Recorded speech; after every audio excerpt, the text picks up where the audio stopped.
I'm sure many of you guys have seen the news that's been shared everywhere. If you guys have not, checked this out. It says just in Bitcoin has now forecasted to hit lows of 75,000. What's going on, guys? It's Ricky with Techbit Solutions. And as many of you guys know, I'm not a big supporter of Bitcoin. I respect it. I believe in the sense that everyone is entitled to their own investment. If you believe Bitcoin is a really good investment, I believe that then you should buy Bitcoin. That's the whole point of this free market. With that being said, I never understand why people would buy MSTR. So when I see things like this and I see all the red flags presenting itself, it really begins to excite me because I like to short one stock. I don't short Bitcoin. Again, I don't trade Bitcoin, but I like to short MSTR. MSTR is, it likes to call itself a Bitcoin treasury. It's just a failing business that resorted to buying Bitcoin as it borrowed money against its shareholders at 0% interest. So it has paid off in MicroStrategy's favor for the most part, in the sense that it bought itself more time, but it looks like their time is now beginning to tick. MicroStrategy in just the past 3 months has gone from highs of $457 to now lows of $176. It's lost over 60% of its value in a little over 90 days. I want to remind you, if you believe MicroStrategy is the future, I welcome it. Feel free to buy it. Again, it doesn't offend me to hear different opinions in the comment section, and that's the last thing that I want you to think. I'm not like people on Twitter that get super triggered or offended when you see, otherwise. I think that if you believe it's the greatest investment of all time and it's going to go to $1,000 or $2,000 per share, put your money where your mouth is and buy the dip. But there's a reason it's been selling off, and it's because there's been so much uncertainty. And I wanted to share that with you because as more uncertainty begins to present itself, the part that really excites me about this is that if Bitcoin does go to the forecasted 75,000 this year, which means within the next 17 to 18 days, that's quite exciting because according to MicroStrategy itself, they hold about 660,000 Bitcoins, but guess what? Their average purchase price is nearly at 75,000. It's 74,696. How terrible is that? I think Michael Saylor is a perfect example of all the over-leveraged crypto bros that buy a majority of their crypto at overbought levels. And normally with speculative assets, as that is what Bitcoin is, a speculative asset, when markets begin to show any signs of uncertainty, investors begin to dump speculative assets. Now, a very simple question for you to ask yourself, just food for thought. If MicroStrategy, during one of the greatest bull markets of the past few years, is failing and down 60% in 3 months, while markets nearly sit at all-time highs, how bad do you think that it can get for MicroStrategy? I want to remind you, the last time that Bitcoin crashed after it pumped up was 2021. And then 2022 came about and we entered the bear market, right? 2022 was a really strong bear market pretty much all year. MicroStrategy lost nearly 90% of its value. So if you think that the selling pressure is done, again, I challenge you, buy the dip if that is what you believe. But if you have any form of common sense and you know that based off of what the Federal Reserve just said and not cutting rates, at least in the month of January, and there's only one rate cut forecasted for 2026, with all the red flags of the weakening labor market and the rise in inflation, speculative assets don't normally thrive during these conditions. And this is what excites me so much to short MicroStrategy. A lot of people like to ask is like, okay, we get it. Like, you don't like MicroStrategy. It's not just that. It's not that I just don't like the stock because I believe it's a Ponzi loop, but I believe that it's been one of the easiest stocks to make money off of. Michael Saylor refers to MicroStrategy as the ultimate money glitch. And I agree. My LPP team get to watch me trade live every morning shorting MicroStrategy. And that's literally like all it literally consists of. It tries to run up, it gets rejected, it fails, and we short it. It tries to run up, gets rejected, it fails, and then we short it. For the past 3 to 4 months, in my opinion, there has not been an easier stock to short. And I don't carry these shorts overnight because I know shorting comes at a greater form of risk. But direction is in my favor. So during the most bullish market conditions, this stock is still failing. How do you think it's going to perform if markets overall begin to retrace? If NASDAQ and Dow Jones and S&P begin to sell off, how bad can it crash for MicroStrategy? And again, as right now, Bitcoin sits right around 91,000. That's solid for MicroStrategy. But the closer we get to 74, 75,000, the more uncertainty that begins to present itself with Bitcoin.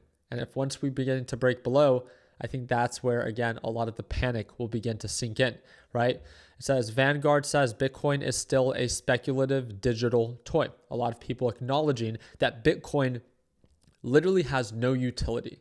There's nothing special about it other than one person passing it to the other to try to make money off of. It's a speculative trade asset. Well, Ricky, JP Morgan has ETFs. Yep, of course. All these institutions, just like I said, will allow you as an American to trade these ETFs because it's your right if you see value in it. It doesn't mean that they see value in it. They're just here to capitalize on your ability to trade it. And they're going to make money every time that you trade their ETFs. Very, very simple. And that's the part that, again, I think a lot of people get confused as the creation of these ETFs is not accepting that or acknowledging the value. It's simply acknowledging that there are people that want to trade it or possibly want to own it. So they give you the option to own it through these ETFs, which I think is very smart as, again, they're here to make money. When it comes down to Michael Saylor recently said, we are making $500 million with Bitcoin, and we may very well be the most profitable company in the US, growing the fastest right now. I believe this was said a few months ago. With that being said, Saylor basically, it's a full lie because we all know that, right? MicroStrategy itself is not a successful business. It is a company that burns over $800 million a year in cash. All this is straight up from its own website, yet he goes into a podcast and TV and he spews BS. Again, all the purchases that MicroStrategy has made since November of last year, 2024, November 25th, nearly every purchase is either break even or most of them are significantly underwater. He should have bought bonds instead. At least a 4% cash flow for his $30 billion USD of purchase would have covered this lie. The company is an absolute dumpster fire, and Saylor is straight up lying at the point of this day. And again, this is shared by someone else, but I think it's just beginning to really be very well understood that crypto as a whole just didn't have a good 2025. And that's fine. Some years it hits, some years it doesn't, as we've seen in the past before. But this is, I would say, the biggest gimmick, is they try to sell you on the idea that Bitcoin is the future, that it's going to go to the moon. Even if you ended up buying at 70,000 and it's now at 90,000, you most likely, for the average person, they don't even own one Bitcoin. It's not life-changing. It's a 20 to 30% return. You would have made more money investing in nvidia. Shoot, you would have made more money possibly just buying the dip during the trade war on the NASDAQ market or S&P 500 than you would have made in Bitcoin this year. Bitcoin down 10%, Ethereum down 20%, Solana down 41%, and the list goes on all the way down to negative 74%. Again, speculative assets can thrive during very bullish market conditions, and it would be naive to not acknowledge that. GameStop is a perfect example of a gimmicky company with a failing business model that was able to, not itself, but enough people were able to come together to pump up the stock and then later dump it, right? That only happens during irrational and bullish market conditions. When markets begin to show signs of uncertainty and true value companies begin to actually curl over and, potentially pull back, the first ones that are to be sold are always the speculative ones.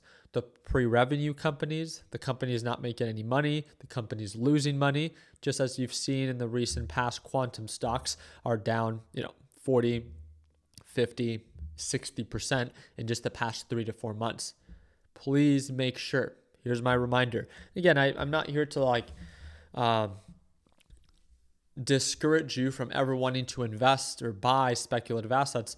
You're an adult, and if you're an American, you have every right to put your money where you see value. And I think that's the beautiful thing about this country. I would just remind you, even if you end up seeing value in Bitcoin, just know when market conditions support those irrational speculative assets. And in my opinion, during these overbought levels, when all the red flags are presenting itself, if overall markets do begin to downturn, it's just one of the worst times to be buying speculative assets. So very excited to follow up and to continue to short MicroStrategy as long as market conditions support it. I respect that, again, if markets do begin to recover, it does give the environment for Bitcoin to recover, which will then give MSTR the condition to also recover as well. And I respect that. So that's what I'm saying. If you believe markets are going to recover and you believe Bitcoin's going to recover, put your money where your mouth is and either buy Bitcoin, or if you're bold enough, buy MSTR. But again, if you believe that there are signs of uncertainty and potential downturn, when in doubt, never be afraid to cash out. Again, our focus is always risk management and taking intentional and calculated trades. I do it live every single morning with my LPP team, and I do have a big focus in actively shorting MicroStrategy because I do believe that it's one of the easiest stocks to short, but shorting is not designed for beginners. But if you're a beginner and you're trying to get started, we do have a full lesson library that's included in LPP that also gives you access to our LPP live trading session. If you want to learn more about it, second link in the description down below. I've had numerous people message me before stating, I once hated you because of how badly you spoke about Bitcoin and how badly you spoke about MicroStrategy, but now come to find out, again, you were right all along. You were just looking out for beginners that were putting their money in speculative assets. So again, I really hope that I do trigger you enough that it gets you to really ask the question, why is he shedding light on the uncertainty? Remember, I gain nothing by you buying the dip or shorting. I don't have that form of influence. That's not the point. It's really asking yourself, what is the risk to reward, especially with current overall macro outlook of, the market as of right now. So again, if you ever have any questions, feel free to comment down below or message me via Instagram. That's going to be the third link in the description down below. But whenever you're ready to tune on into our live trading sessions, second link in the description down below. Like always, let's make sure that we end the year on a green note. Take care, team, and happy Saturday.